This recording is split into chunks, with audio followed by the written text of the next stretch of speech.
Okay, तो जब लोग कुछ भी चीज़ ऐड करते हैं पाइथन में, वो भी अपेंड वाला मेथड लेके, तो क्या होता है कि जो भी चीज़ हम ऐड करना चाहते हैं वो बिल्कुल एंड में जाके, लिस्ट के एंड में जाके ऐड होता है। लेकिन अभी मैं चाहता हूँ कोई भी चीज़ों को मैं ऐड करूँ वो एक निर्धारित इंडेक्स नंबर पे ही ऐड होता रहे।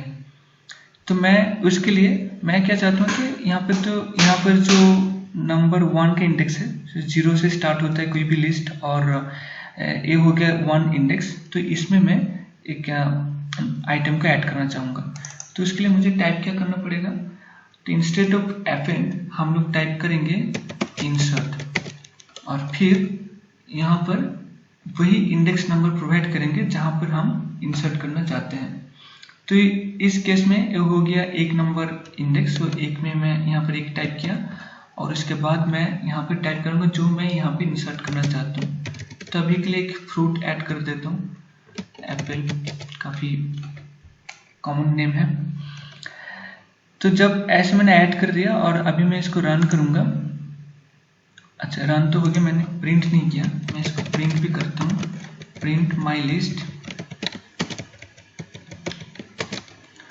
अब जब मैं इसको रन करूँगा तो देख सकते हो कि यहाँ पर मैंने पहले इंडेक्स में तो ए था, फिर दूसरे में बी था, अब क्या है दूसरे में आ गया एप्पल, उसके बाद बी सी डी ई करके बाकी जो था वैसे आ गया यहाँ पर। तो वैसे ही हम लोग जब किसी लिस्ट से कोई भी चीज़ को डिलीट करते हैं तो हम लोग नॉर्मल जो मेथड यूज करते हैं वो है रिमूव मेथड। जैसे मैं अभी यहाँ पे रिमूव करूँगा,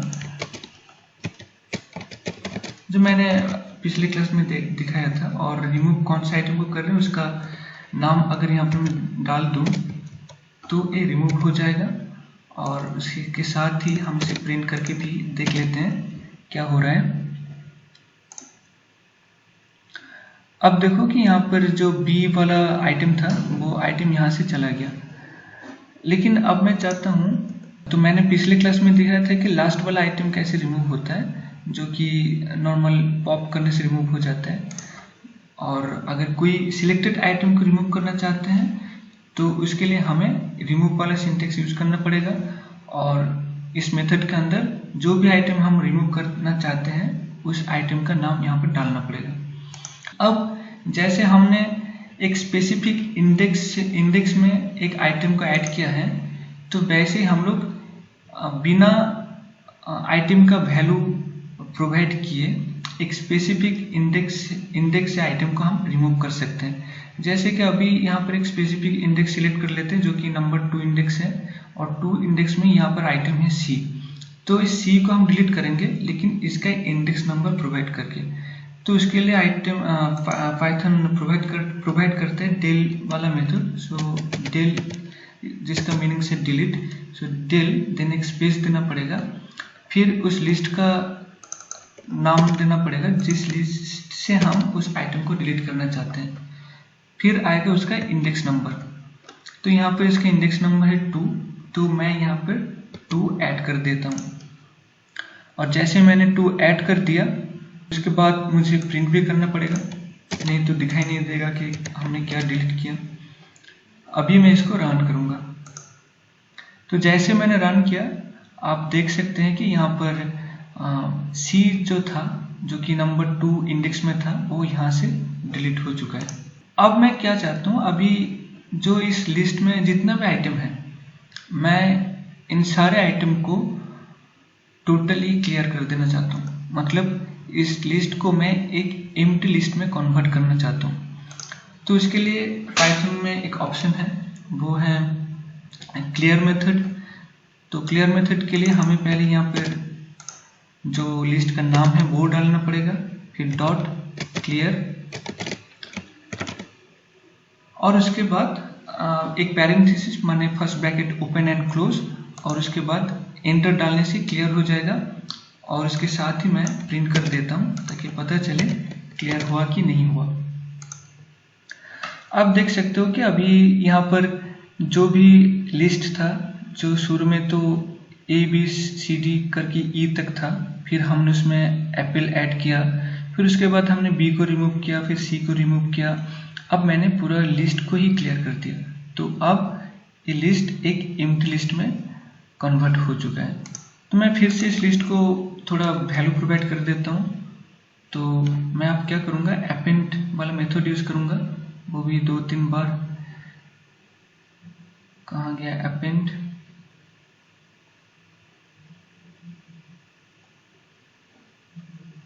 अच्छा डिलीट, अच्छा उसके ऊपर मैंने शायद लिख दिया होगा, तो कोई बात नहीं। मैं यहाँ पर टाइप कर देता हूँ नेम लिस्ट, और मे बी सिर्फ नेम्स इक्वल्स टू यहाँ पर कुछ नाम डाल दूंगा। नाम में क्या रखूंगा, चलो कुछ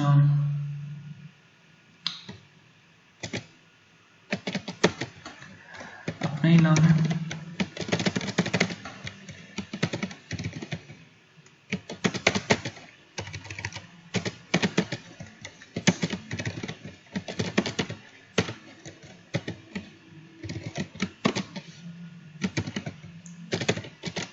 अब मैं यहाँ पर अपने कुछ फ्रेंड्स के नाम यहाँ पर डाल दिया है मैंने। डालने के बाद मैं इस लिस्ट को एक दूसरे लिस्ट में भी कॉपी करना चाहता हूँ। तो पहले तो मैं इसको रन करूँ, वो भी प्रिंट के साथ।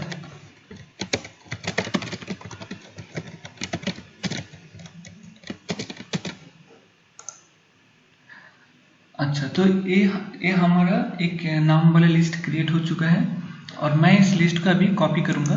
कॉपी करने के लिए काफ़ी आसान है पाइथन में कॉपी करना, और वो भी एक नया लिस्ट का नाम प्रोवाइड में करता हूँ। सो नेम्स अंडरस्कोर कॉपी, जिसमें डुप्लीकेट जो नेम वाला लिस्ट है वो कॉपी बन के आएगा, equals to names then copy, just like that.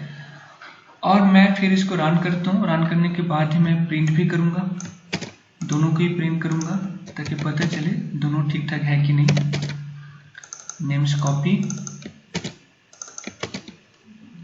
अभी मैं इसको रन करता हूँ। अभी यहाँ पर दोनों ही लिस्ट मैंने प्रिंट किया है, और दोनों लिस्ट में सेम वैल्यूज है, क्योंकि मैंने एक लिस्ट से दूसरी लिस्ट को कॉपी किया है। अब जैसे कि मैंने पहले ही क्लास में बताया था कि हम लोग पाइथन क्यों सीख रहे हैं और पाइथन क्यों इतना इजी लैंग्वेज है, उसका एक ही कारण था कि पाइथन का जो भी मेथड्स है या फिर सिंटेक्स है, वो सारे के सारे मेथड्स और सिंटेक्स नॉर्मल जो हम लोग इंग्लिश लैंग्वेज है, इंग्लिश लैंग्वेज के साथ काफ़ी ज़्यादा मैच करता है, और जिसमें रीडेबिलिटी काफ़ी आसान हो जाता है और अंडरस्टैंडिंग भी काफ़ी आसान हो जाता है। इसलिए पाइथन काफ़ी आसान लैंग्वेज है सीखने के लिए। अब मैं यहाँ पर इसी कॉपी वाला जो आइडिया है, जो तरीका है, इसका एक और भी तरीका है कि दूसरे तरीके से भी हम इसको कॉपी कर सकते हैं। तो उसका तरीका है ऐसा, जो लिस्ट वाला एक मेथड है। तो मैं क्या करूँगा, तो जो नेम्स वाला यहाँ पर लिस्ट है, मैं उसी की कॉपी करूँगा एक दूसरे लिस्ट में। सो यहाँ पर मैं टाइप करूँगा copy of names which is equals to, ये बन के मेरा लिस्ट वाला मेथड, और उसका first bracket open and close है। अब इसके अंदर मैं नेम्स को ऐसे डाल दूंगा। फिर मैं इसको प्रिंट करता हूँ, प्रिंट कॉपी ऑफ नेम्स। अब जैसे मैं इसको रन करूंगा, आप देख सकते हैं कि जैसे पहले भी हम लोग ने कॉपी किया था, वैसे ही कॉपी ऑफ नेम्स में नेम्स लिस्ट कॉपी हो चुका है। अब यहाँ पर मैं दो डिफरेंट टाइप की लिस्ट लूँगा। तो एक लिस्ट का होगा लेटर्स बोल के एक लिस्ट रहेगा, जिसमें कुछ नहीं, बस कुछ लेटर्स रहेंगे, जो कि इंग्लिश का लेटर है ए, बी, सी, और फिर यहाँ पर मैं डालता हूँ डी। उसके बाद मैं और एक लिस्ट यहाँ पे लूँगा। तो ए वाला लिस्ट रहेगा मेरा नंबर। सो माई नम बोल के मैं एक लिस्ट ले रहा हूँ, जिसमें नंबर्स रहेंगे 1 2 3 4 5। अब मैं चाहता हूँ एक तीसरा लिस्ट बनाऊँ, जिसमें ये दोनों लिस्ट एक साथ रहे, माने दोनों लिस्ट ज्वाइन हो जाए। तो इसके लिए मैं और एक लिस्ट बनाऊंगा, इसका नाम रखूंगा मैं फाइनल लिस्ट, जो दोनों लिस्ट को ऐड करेगा। तो इसके लिए मैं पहले टाइप करूंगा लेटर या फिर जो भी लिस्ट आप पहले ऐड करना चाहते हैं प्लस माई नाम। अब मैं फाइनल लिस्ट को प्रिंट करता हूं और देखता हूं कि क्या रिजल्ट आया है। ओके, अब मैं रन करूं कि my num is not defined. Okay, मैंने यहाँ पर स्पेलिंग मिस्टेक डाला है, नाई नम हो गया, तो माई होना चाहिए। अब मैं रन करता हूं। अब देखिए कि जो फाइनल वाला लिस्ट था उसमें दोनों लिस्ट ऐड हो चुके हैं। अगर मैं इसको उलट देता हूं कि माई नाम को पहले और फिर लेटर्स को बाद में, तो उल्टा आएगा, as simple as it is. तो ऐसे हम लोग दोनों या फिर मल्टीपल लिस्ट को ऐड कर सकते हैं। ऑलराइट, तो ये था थोड़ा लिस्ट का कुछ थोड़ा बहुत आइडिया। बाकी और भी आइडियाज है, जैसे कि लिस्ट कंस्ट्रक्टर बोल के एक आइडिया है जो हम अभी नहीं देखेंगे, जो बाद में हम सीखेंगे। वो थोड़ा कॉम्प्लेक्स भी है और उसके वो जब हम लोग प्रोजेक्ट में काम करेंगे तभी उस कंस्ट्रक्टर के बारे में जानेंगे। अभी हम लोग क्या करेंगे, अभी हम लोग एक लूप्स के बारे में, जो मैंने पिछले क्लास में बताया था कि हम लोग लूप्स के बारे में थोड़ा आइडिया लेंगे। तो लूप्स क्या है? लूप्स मतलब ये है कि अगर हम लोग के पास इतने सारे डेटा है, जो 1 2 3 4 करके डेटा है, तो मैं चाहूँगा कि हर डेटा के साथ कुछ ना कुछ ऐड होता रहे, या फिर हर डेटा का 2D पावर वैल्यू मैं प्रिंट करना चाहूँगा, या फिर एक नया लिस्ट, इसी लिस्ट से मैं एक नया लिस्ट बनाना चाहूँगा जिसके जिस लिस्ट में इसी आइटम्स का 2D पावर वैल्यू रहेगा। तो उसके लिए मुझे एक लूप चाहिए होगा कि मैं कब तक उस फंक्शन को कॉल करते रहूँगा। मैं एक ही, जैसे कि अगर मैं चाहूँ, चलो मैं यहाँ पे एक लिस्ट लेता हूँ माई नंबर्स बोल के, और इसमें मैं कुछ नंबर्स ऐड कर देता हूँ 2 4 5 6 3 8 9 10। अब मैं चाहूँगा कि एक फंक्शन राइट करने के लिए या फिर 1 लाइन ऑफ कोड में टाइप करना चाहूँगा, जिससे क्या है कि इसका जितना भी नंबर्स है वो सारे नंबर्स का 2D पावर वैल्यू हमें मिल जाए। तो मैं बार बार यहाँ पर टाइप नहीं करूँगा कि माई नंबर्स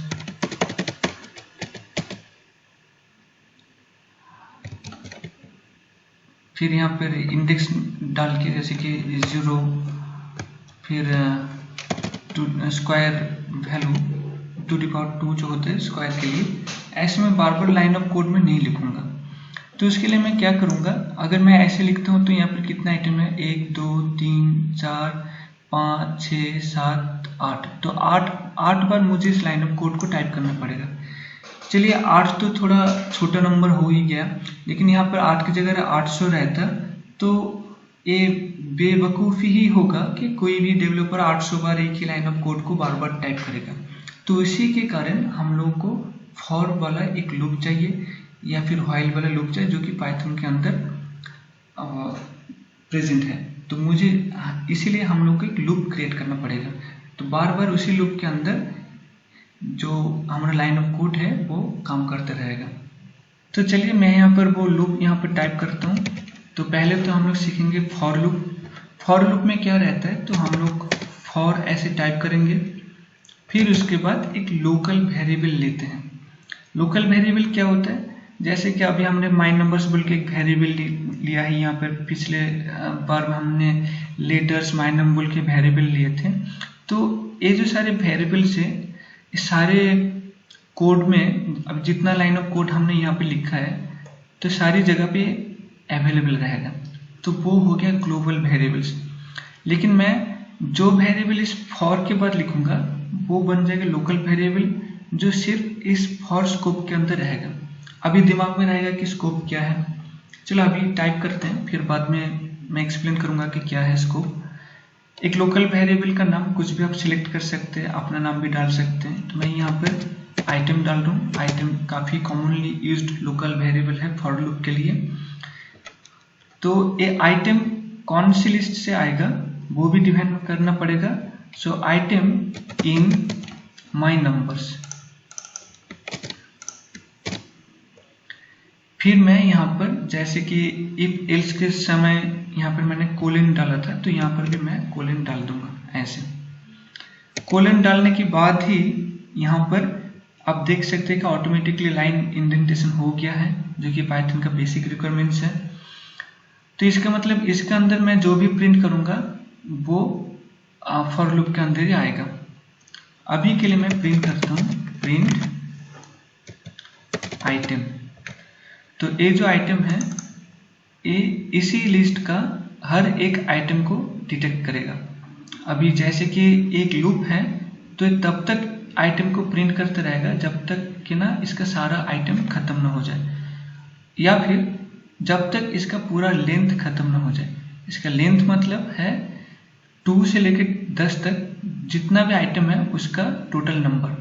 तो 1 2 3 4 5 6 7 8, तो इसका लेंथ हो गया 8। अब मैं इस लाइन ऑफ कोड को एग्जीक्यूट करता हूं।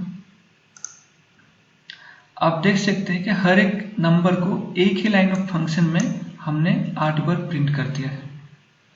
अब मैं चाहूंगा इसके साथ मैं स्क्वायर भी कर दूं नंबर्स को। सो स्क्वायर करने का तरीका है डबल मल्टीप्लाई देन 2, और जब मैं इसको रन करूंगा, अब देखिए मुझे बार बार एक ही लाइन को टाइप करने की जरूरत नहीं पड़ा।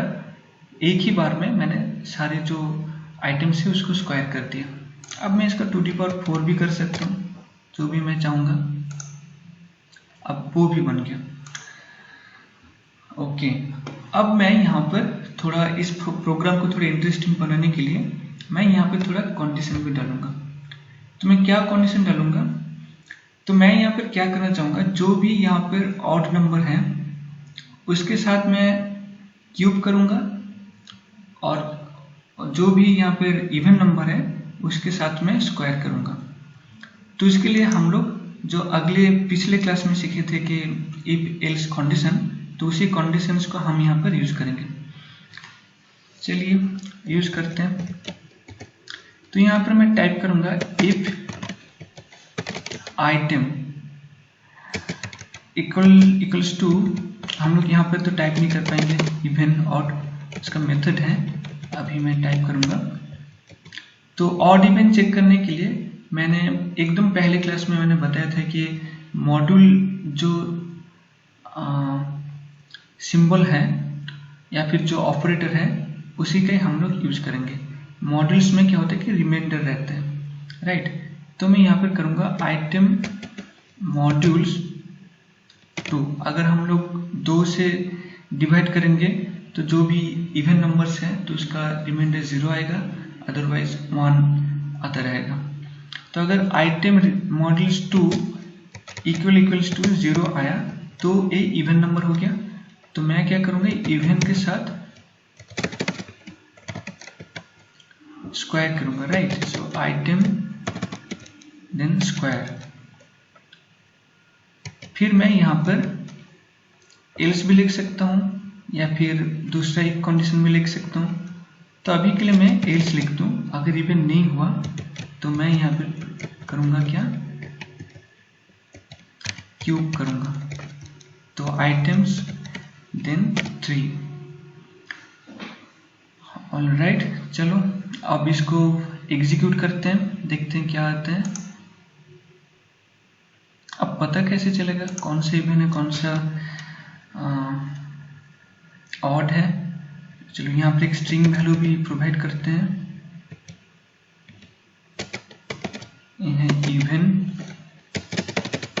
नंबर, और फिर यहाँ पर जैसे हमने कॉन्केट किया था वही करेंगे। यहाँ पर टाइप करेंगे वैल्यू, और फिर यहाँ पर हम लोग फॉर्मेट वाला मेथड की यूज करेंगे जिसके अंदर हमने इस वैल्यू को भेजना है। अब मैं देखता हूँ कि फंक्शन रन करेगा कि नहीं, और यहाँ पर स्पेलिंग भी करेक्ट कर देते हैं। सेम चीज हम लोग यहीं पर भी करेंगे। Odd number 3। ऑलराइट, अभी मैं इसको रन करता हूँ। क्या बोल रहे हैं कि अच्छा वैल्यू, अच्छा सॉरी हमने यहाँ पर वैल्यू डाल दिया, लेकिन इसको इंडिकेटर डाले लेकिन हमने उसको यूज नहीं किया। चलो इसको यूज करने की जरूरत नहीं, क्योंकि यहाँ पर सिर्फ एक ही जगह हम इसको डालेंगे। अभी रन करते हैं। हाँ, तो अभी यहाँ पर आ गया जो इवन नंबर है वो तो स्क्वायर हो चुका है, जैसे 2 स्क्वायर 4, 4 स्क्वायर 16, बट जो इवन नंबर है ऑड नंबर है 5 वो क्यूब हो चुका है। नॉर्मली 5 का स्क्वायर 25 आता है, लेकिन अभी यहाँ पर 125 आ गया है। तो ऐसे हमने यहाँ पर एक कंडीशन डाल दिया। अब मैं इस लूप को थोड़ा और भी इंटरेस्टिंग बनाना चाहता हूँ।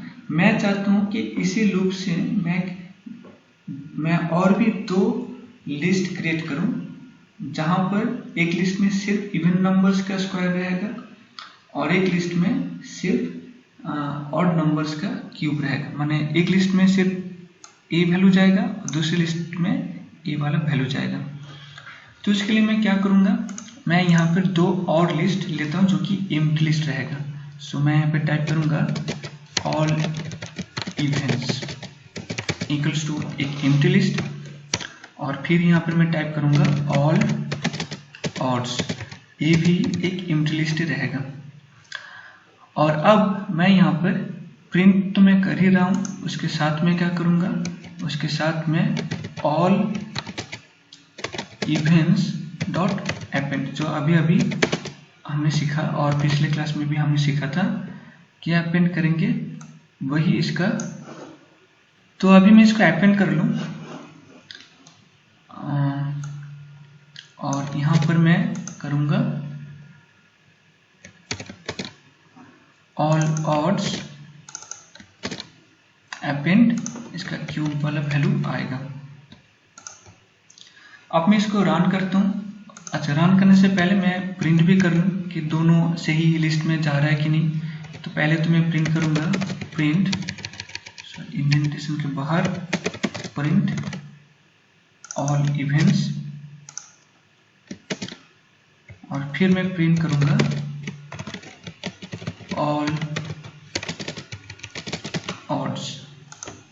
अब मैं इस लाइन ऑफ कोड को एग्जीक्यूट करूँगा। ऑलराइट, अभी यहाँ पर दिख रहा है कि जितना भी इवन नंबर्स था उसका स्क्वायर वैल्यू ऑल इवेंट्स में चला गया, और जो भी ऑड नंबर्स था उसका क्यूब वैल्यू इस वाला लिस्ट में आ गया है। तो ऐसे हम लोग कंडीशन को भी यूज कर सकते हैं लूप के अंदर, और एक लूप को ऐसे इंटरेस्टिंग बना सकते हैं। तो मैं चाहूँगा अभी जो हमने सीखा, अभी के लिए जो हमने सीखा है, तो इसको ज़रूर हम लोग प्रैक्टिस करें, क्योंकि काफ़ी इम्पोर्टेंट है। और इसके साथ साथ मैं और एक लूप्स भी आज आपको दिखा देता हूँ, जो कि है व्हाइल लूप। व्हाइल लूप भी काफ़ी इम्पोर्टेंट है। तो ये तो बन गया एक फॉर लूप, जो कि एक लिस्ट के अंदर हमने लूप किया। तो इसी लूप को हम लोग लिस्ट को छोड़ के भी नॉर्मली ही हम लोग इसको लूप में डाल सकते हैं। जैसे कि मैं चाहूँगा कि जब तक नंबर 10 तक एक लूप चलता रहे, और नंबर 10 तक जितना भी आइटम है वो ऑड इवन हम लोग डिफरेंट कर पाए। तो यहाँ पर मैं माय नंबर्स की जगह मैं करूँगा क्या, यहाँ पर एक रेंज डाल सकता हूँ। सो रेंज 10 मैंने कहा, तो मैं 11 लूँगा, क्योंकि स्टार्ट होगा 0 से और 9 में जाके 9 नंबर इंडेक्स में एंड हो जाता है। तो मैं रेंज का जो फंक्शनलिटी है वो ऐसे ही है कि अगर हमने सिर्फ एक ही नंबर यहाँ पर टाइप किया हो, तो क्या होगा, वो 0 से स्टार्ट होगा और उसी नंबर की पहले नंबर तक आएगा। चलो अभी मैं यहाँ पर जो स्क्वायर है उसको छोड़ के नॉर्मल रखता हूँ, और क्यूब भी मैं यहाँ से हटा देता हूँ, ताकि पता चले 0 से 10 तक कौन सा ऑड नंबर है, कौन सा इवन नंबर है। और फिर यहाँ पर भी मैं इस लिस्ट को मैं अपेंड करने की ज़रूरत नहीं है, मैं इसको कमेंट कर देता हूँ। कमेंट करने का तरीका हमने पहले सीखा था कि अगर सिंगल लाइन कमेंटिंग है तो हैश दे के कमेंट करेंगे। अभी मैं इस लाइन ऑफ कोड को रन करूँगा। रन करने के बाद आपको यहाँ पर पता ही चल रहा है कि 10 तक रन हुआ है 0 से, जिसमें डिफाइन कर रहा है कि इवन नंबर फिर ऑड नंबर फिर इवन फिर ऑड ऐसे करके डिफाइन कर रहा है। अब मैं इस रेंज को कुछ भी डाल सकता हूँ कि इसका शुरुआती नंबर 0 ना होके कुछ और नंबर भी हो सकते हैं, राइट। तो मैं यहाँ से मैं स्टार्ट करूँगा, नंबर 3 से स्टार्ट करूँगा और मैं यहाँ नंबर 18 तक रेंज करूँगा। तो अब ये स्टार्ट होगा, देखते कहाँ से स्टार्ट होता है। इनको भी हम कमेंट कर देते हैं, इसकी ज़रूरत नहीं है अभी। ऑलराइट, अभी मैं इस लाइन को रन करूँगा। अब रन करने के बाद देखते हैं कि स्टार्ट हो गया 3 से, लेकिन एंड हुआ 17 तक, क्योंकि हमने यहाँ पर रेंज 3 से 18 तक ही रखा है। तो ऐसे हम लोग लूप बिना लिस्ट में किसी रेंज के अंदर भी डाल सकते हैं। अब देखते हैं अगर हमने सिर्फ रेंज की जगह नॉर्मल नंबर डालते होते तो क्या ये लूप काम करता। चलो उसको टेस्ट कर लेते हैं। मैं यहाँ पर नंबर 10 डाल दिया। अब मैं इसको रन करूँगा। अब यहाँ पर ये काम नहीं करेगा, क्योंकि मुझे यहाँ पर या तो रेंज डालनी है या तो एक लिस्ट प्रोवाइड करना पड़ेगा। ऑलराइट, तो अभी के लिए जो और एक लूप है वो है व्हाइल लूप, उसको भी थोड़ा देख लेते हैं।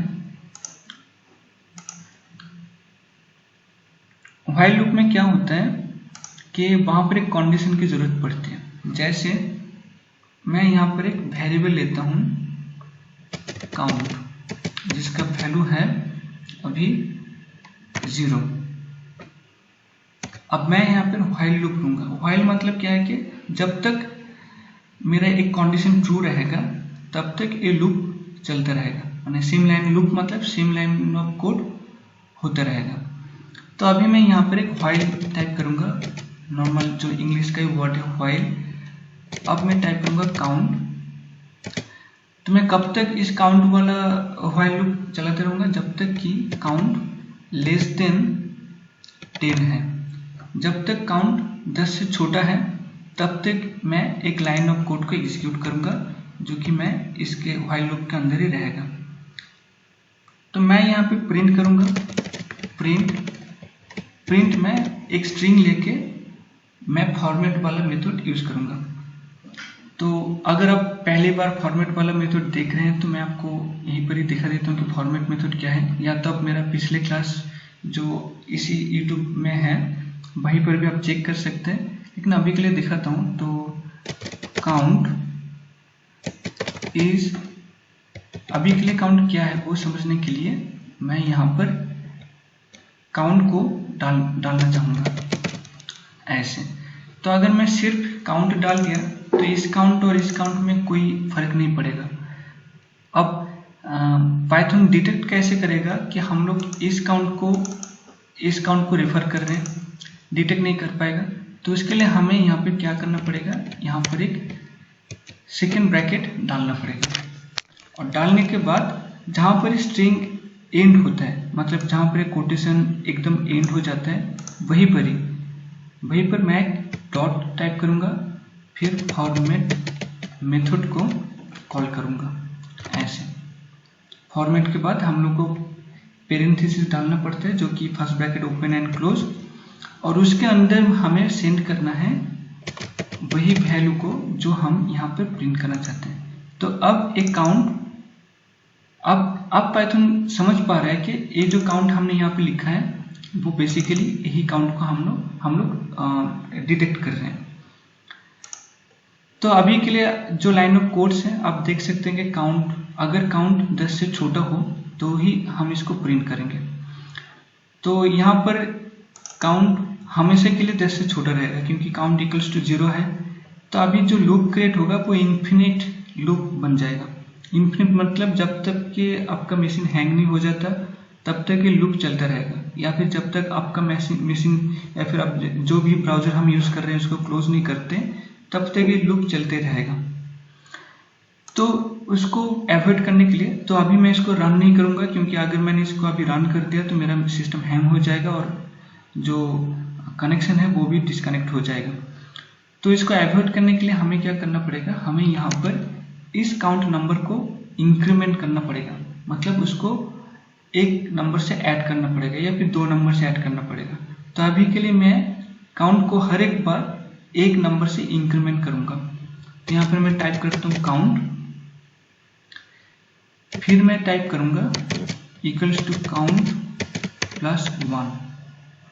तो अभी क्या होगा, तो अभी एक कंडीशन चेक करेगा कि अच्छा काउंट 10 से छोटा है कि नहीं। हाँ, तो छोटा है, ट्रू हो गया। ट्रू होने के बाद ये तो प्रिंट करेगा कि काउंट क्या था, क्या है अभी। फिर क्या करेगा, काउंट को एक नंबर से इंक्रीमेंट कर देगा। जब इंक्रीमेंट कर देगा, फिर जब वापस वो चेक करेगा कि क्या काउंट 10 से छोटा है, फिर देखेगा हाँ अभी भी काउंट 10 से छोटा है, क्योंकि अभी काउंट का वैल्यू है 1। तो वो फिर से इस लूप में आएगा। तो ऐसे करते करते वो 9 तक जाएगा। फिर जब वो देखेगा कि 9 के बाद काउंट का वैल्यू 10 हो चुका है, तो इस लूप से वो बाहर आ जाएगा। लेकिन कुछ वो प्रिंट भी नहीं करेगा, क्योंकि यहाँ पर कंडीशन है अगर 10 से छोटा हो तो ही प्रिंट करेगा। चलो अभी इसको रन करते हैं। जैसे कि मैंने बताया कि 0 से स्टार्ट हुआ और वो 9 तक ही यहाँ पर काउंट को प्रिंट किया है। तो अगर मैं यहाँ पर थोड़ा और कंडीशन डाल देता है कि अगर लेस देन इक्वल्स टू 10 से छोटा या फिर 10 के समान हो गया, तभी हम इसको प्रिंट करेंगे। लेकिन इससे बड़ा होगा तो प्रिंट नहीं करेगा। तो अभी 0 से 10 तक लूप एग्जीक्यूट हुआ। तो ऐसे है व्हाइल लूप और ऐसे फॉर लूप। तो आज हमने दोनों लूप्स के बारे में जान लिए हैं, और लिस्ट के जो बाकी सारे मेथड्स है, जैसे कि कुछ ऐड करना हो, रिमूव करना हो, कॉपी करना हो, ज्वाइन करना हो, या फिर किसी स्पेसिफिक इंडेक्स में प्रिंट कुछ आइटम को ऐड करना हो, स्पेसिफिक इंडेक्स आइटम डिलीट करना हो, सारे हमने आज जान लिए हैं। और फॉर लूप्स के बारे में भी हम लोग का आइडिया हो चुका है, और व्हाइल लूप्स के बारे में भी आज हम लोग का आइडिया हो चुका है। तो नेक्स्ट क्लास में क्या करेंगे, नेक्स्ट क्लास में थोड़ा और भी डिटेल्स में जाएंगे इस लूप्स में। फिर लूप्स खत्म होने के बाद हम पाइथन का पहला फंक्शन टाइप करेंगे। तो अभी के लिए इतना ही, बाकी हम बाद में डिस्कस करेंगे।